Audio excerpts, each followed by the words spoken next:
ऐकलंस का तू? अगं यांना बोलून काय उपयोग आहे? हे आत्ता गप्प बसतील, नंतर बोलतीलच ना. साहेबरावानं यांना देशोधडीला लावलं. क्यों साहेबराव बिचारा, आणि आपला सरकारान हा दोषी होय. अगं आपण यांच्यासाठी काय काय केलं सगळं विसरले बघ हे. सरकार तर एका हक्केवर यांच्या मदतीला जायचा हे बी विसरले. असं अख्खं गाव आपणच्या विरोधात आहे बघ.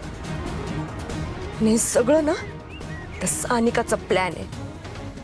हो, ते साहेबरावानं सानिकाचं श्राद्ध वगैरे ते काय घातलंय ना, ते ह्या लोकांची सहानुभूती मिळवण्यासाठी आहे. हे सगळं तिने ठरवलंय बघ. अगं ते आज आपल्याच गावातली लोक साहेबरावाला बिचारा म्हणतात.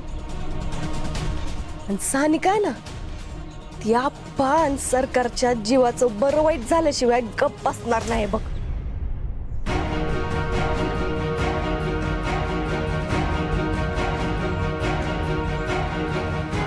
आणि तू तिला सून म्हणून स्वीकारतेस वय?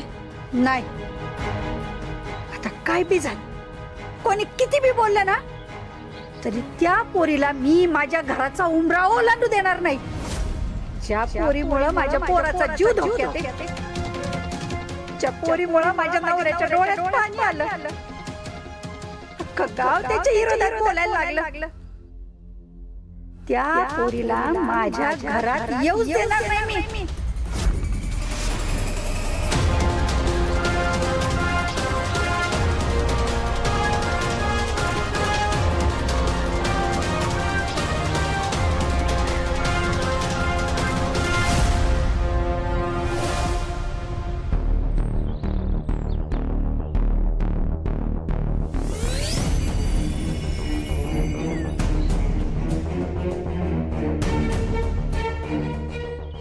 भाई, अब कुछ टेंशन नहीं है, हम कलशी में आ चुके हैं, अब कुछ नहीं होगा.